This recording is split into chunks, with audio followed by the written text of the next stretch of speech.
तर त्या कार्यक्रमात मला उद्घाटक म्हणून बोलावलं म्हणून प्रथम मनापासून आभार मानतो.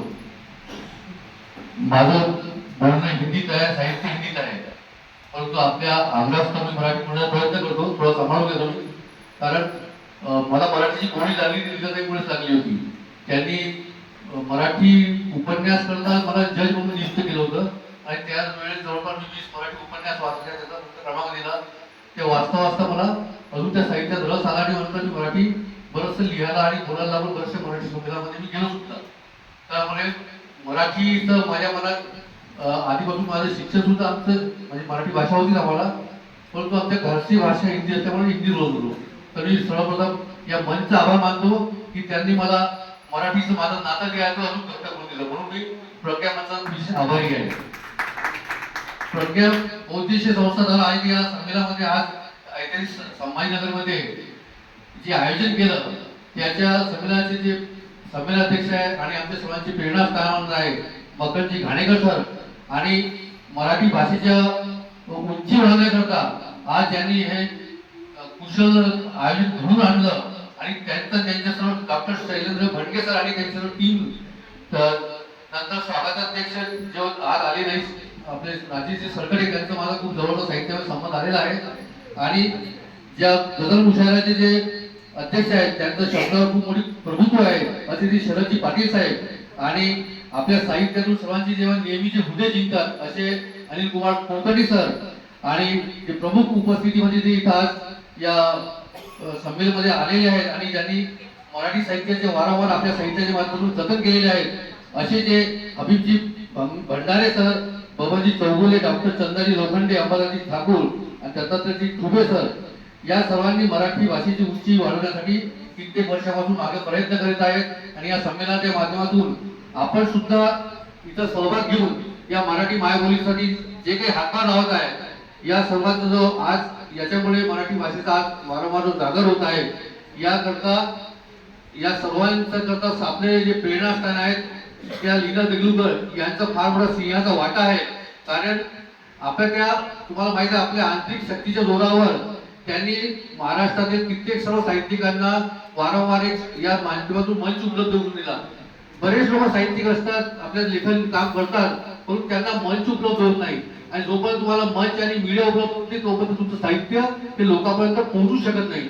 म्हणून याकरता खरं तर लीनाताईचं फार मोठं त्यांचं कौतुक केलं पाहिजे की त्यांनी या माध्यमातून सर्व महाराष्ट्रातील कानाकोपऱ्यातील कवयित्री लेखक जे आहेत त्यांना जोडलं, या मंचाला त्यांनी एकत्रित केलं आणि त्यांचं साहित्य हे जगापुढे आणलं.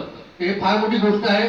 अशा आपल्या प्रज्ञा मंच ऊर्जास्थान आणि ज्यांच्या विचाराची श्रीमंती आपण त्यांच्या लेखनातून नेहमी पाहतो असे साहित्य म्हणजे जे प्रतिभावंत सुद्धा आहेत, त्यांना सर्वांना माहित आहे, अशा आपल्या या प्रज्ञा मंचाच्या श्वास जे आहेत ते लीनाताईजी देगलूरकर, आणि इथं आपण जे सर्व साहित्यिक लेखक कवी समीक्षक जे काही इथं उत्साहाला आणि इथं आलेल्या पाठक आहेत यांच्यामुळे ज्याच्यामुळे आज सोहळा जो आहे तो आज खरोखर अर्थाने साजरा होत आहे.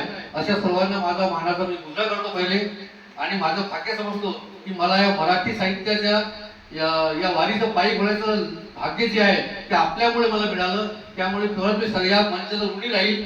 आणि आपल्या सोबत मी फार लहान साहित्यिक आहे, माझं सर्व लिखाण हिंदीमध्ये आहे आणि माझे 4 पुस्तकं प्रकाशित झालेले आहेत. मी व्यवसायाने सिव्हिल इंजिनियर आहे, परंतु माझे वडील जे आहेत ते हिंदीचे फार मोठे हस्ताक्षर होते, ते साहित्यरत्न होते हिंदीमध्ये. नंतर त्यांच्यामुळे मी हिंदीमध्ये साहित्य विशारद केलं आणि नंतर मी माझ्या नोकरीसोबत ही काम मी सुरू ठेवलं साहित्याचं. त्याच्यामुळे जवळपास 20-22 वर्ष माझे एक इथे 2 स्थानिक दैनिक आहेत, त्या दैनिकामध्ये माझा एक कॉलम चालत राहतो नेहमी, आणि माझे 4-5 पुस्तकं प्रकाशित झालेले आहेत. तर आपल्यासाठी म्हणजे इतक्या साहित्यिक मंडळीसोबत इतके महान मंचावर विद्यमान जे विद्वान लोक आहेत त्यांच्यासोबत आणि आपल्यासोबत सुसंवाद करण्याचा हा दुःख शर्करा योग जो आला आहे तो या संभाजीनगरात आज मला आला, आणि हे मी माझे भाग्य समजतो की आज मला इथं त्यामुळे यायला लागलं. म्हणून तुम्हाला सर्वांना माहित आहे की सतत 11 वर्ष कोणत्याही संमेलनाचे आयोजन करणं हा फार मुश्किल काम आहे. महाराष्ट्र शासनाची इतकी मोठी यंत्रणा असल्यानंतर त्यांचे जे संमेलन होतात त्याच्यात सुद्धा बरेच वेळा टीका टिप्पणी होते. परंतु आपला प्रज्ञामंच असा आहे, जवळपास मी 7 संमेलनमध्ये इथं सहभाग घेतला होता आतापर्यंत. तर म्हणजे असा जो आपण म्हणतो साहित्यिक लोक इथे कमी आहेत, तसा काही कमी जास्त प्रकार नसतो. बऱ्याच कार्यक्रमात मी नेहमी जात असतो. मंचाला ज्या साहित्यिक मंडळी आहेत, ज्या खरोखर साहित्याची ज्यांना आवड आहे, एवढेच लोक येतात. आणि हे जे लोक आले ते एक एक माणूस आपल्या एक लाखाच्या मुलाचा आहे. त्यामुळे आपण जे आले हा आपल्याला स्वतःला आपण सर्वांना असं आपण 1 लाख लोकांचा साहित्याचा समजून घेत आहेत. आणि त्याच्याकरता लीनाजी जे आहे त्यांच्याबद्दल मी 4 ओळी सांगणार आहे. जिन्होंने जीवन की तपिश सहकर साहित्य का मंथन किया, जिन्होंने जीवन की तपिश सहकर साहित्य का मंथन किया, जिन्होंने विचारों की राख शब्दों में मल के उसका अंजन किया, वही लीना जी ऐसा पारस है कि जिनकी प्रतिभा ने हम जैसे लोह रूपी साहित्यकारों को स्पर्श करके हमारे साहित्य को कुंदन किया. तो आज हमारे साहित्य जो है उसको अपना स्पर्श करके उसका वजन बढ़ाना, उसको सुवर्ण रूप में देना, ये लीना जी ने कार्य किया है. और यह कार्य करने के अंदर बहुत बड़ा जिगर लगता है. और वह जिगर लीना जी के पास है कि जो अपना स्थान पीछे रखकर लोगों को सम्मान देना जानती है. ये बहुत कम लोगों में बात दिखने मिलती है. मित्रों, आता मी पाहिलं की प्रत्येक मंचमध्ये मी जेव्हा जेव्हा आलो तर इथं प्रतिभावंतांकरता साहित्य जगतमध्ये प्रवेश करण्याचं एक प्रकारचं हे सिंह दौर आहे. आणि या सिंह दौरामुळे आपल्याला जे जे इथे येतात त्याच्यात तुम्ही पाहिलं असेल की मी दरवेळेस पाहतो की इथं महिलांची उपस्थिती जास्त असते या प्रज्ञामंचमध्ये. आणि ही फार मोठी आपल्याकडे गौरवाची गोष्ट आहे की महिला साहित्यकार जे आहेत त्या पुढे येत आहेत. ते स्वतः बरेच वेळा मंचाच्या इथं त्यांनी आसन सुघोषित केलेलं आहे. काय स्वागत अध्यक्षपासून प्रत्येक पद त्यांनी भूषवलेलं आहे. आणि अशा प्रज्ञामंचमध्ये महिलांचा सहभाग होणं आणि त्या महिला शक्तीच्या प्रेरणेमुळे संमेलन सक्सेस होतात असं मला वाटतं. आतापर्यंत जे पाहिलं की हे यशस्वी करण्यामध्ये महिला शक्तीचा आहे. त्या महिला शक्तीबद्दल सांगितले कि हमेशा महिलाओं की क्षमताओं पर अभिमान कीजिए, हमेशा महिलाओं की क्षमताओं पर अभिमान कीजिए. महिलाओं की पूजा मत करो, उनका सम्मान कीजिए. महिलाओं की पूजा मत करो, उनका सम्मान कीजिए. हर क्षेत्र में नारियों की प्रतिभा को आगे लाकर फिर से, हर क्षेत्र में नारियों की प्रतिभा को आगे लाकर फिर से विश्व में संस्कृति की उपासना करने वाला हिंदुस्तान कीजिए. तो आपको हिंदुस्तान की प्रतिभा अगर उसको वो गौरव प्राप्त कर देना है तो महिलाओं का आदर होना काफी जरूरी है. और महिलाओं का जहाँ जहाँ सहभाग हुआ वह देश निश्चित रूप से आगे गया. ये विश्व का रिकॉर्ड है. तो इसी वजह से इस सम्मेलन के अंदर जिन महिलाओं ने सहभाग लिया, जिन्होंने इसको गौरवान्वित किया, उन सभी महिलाओं का मैं हृदय से शुक्रगुजार हूँ कि उन्होंने यहाँ पर आज मंच की शोभा बढ़ाई, इस कार्यक्रम को और पुरुषों को भी प्रेरित किया. तो इसलिए महिलाओं का बहुत बड़ा. और जब तक कोई भी इस राष्ट्र में, कोई भी इस कार्यक्रम में, कोई भी साहित्य में महिलाएं आगे नहीं आती, आप देश की आजादी का इतिहास देख लीजिए, जब तक महिलाएं आगे आई, चाहे क्रांति के लोग जो बने, क्रांतिकारी बने, उनको भी महिलाओं ने प्रेरित किया. और अपने भारत के लिए गौरव में पद्मिनी रानी से रानी लक्ष्मी, झांसी लक्ष्मीबाई, ऐसी कई महिलाएं हैं जिन्होंने अपना वीर गाथा से भारत का गौरव बढ़ाया. और वही महिलाएं इस मंच के माध्यम से यहाँ पर कार्यक्रम तो बढ़ा ही रही, शोभा बढ़ा ही रही गाने के लिए, लेकिन हमारे कार्यक्रम को यशस्वी करके हमारे चेहरों पे मुस्कान लाने का काम यह नादिया कर रही है. ये बहुत बड़ी बात है, मंच की बहुत बड़ी उपलब्धि है. और इन महिलाओं के लिए बोलूंगा कि साहित्य और समाज में नारी का योगदान महत्वपूर्ण है. साहित्य और समाज में नारी का योगदान महत्वपूर्ण है. घर परिवार देश सब में नारी का बलिदान महत्वपूर्ण है. घर परिवार देश सब में नारी का बलिदान महत्वपूर्ण है. अगर हमें हमारे उज्जवल इतिहास को दोहराना है, अगर हमें हमारे उज्जवल इतिहास को दोहराना है तो आज नारियों के चेहरे पर मुस्कान महत्वपूर्ण है. जब तक ये नारियों के चेहरे पर मुस्कान नहीं आएंगी तब तक कोई राष्ट्र जो है वो प्रगति नहीं कर सकता, ऐसा मुझे लगता है.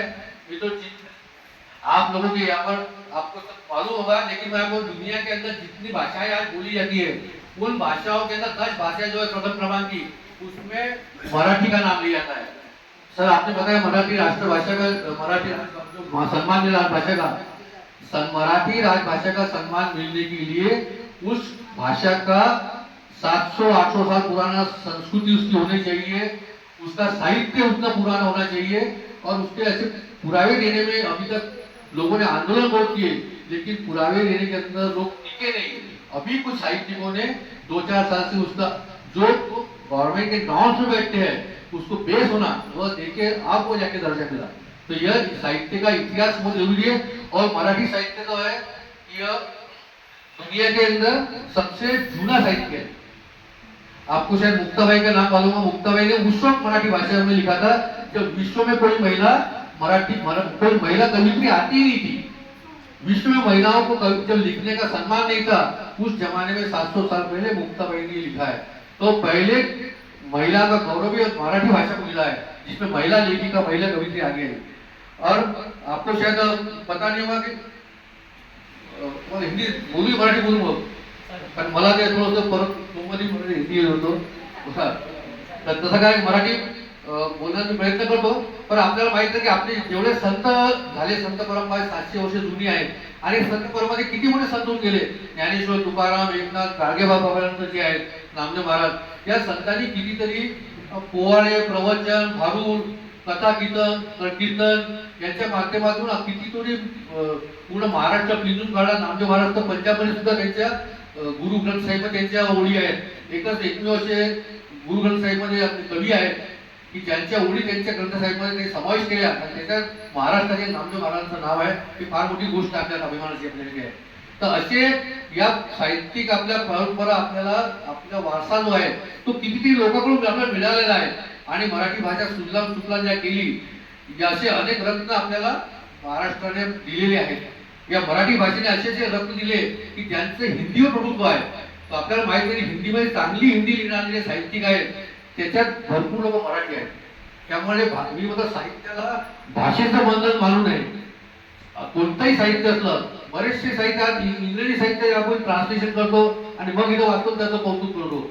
मग आपल्या देशातल्या भाषा ज्या आहेत त्याचं कौतुक आपण करायला पाहिजे। बरेचशा भाषा ट्रान्सलेट होतात, आता तर खूप मोठे ऍप निघाले करतात। तर असे जे आपल्याकडे स्थानिक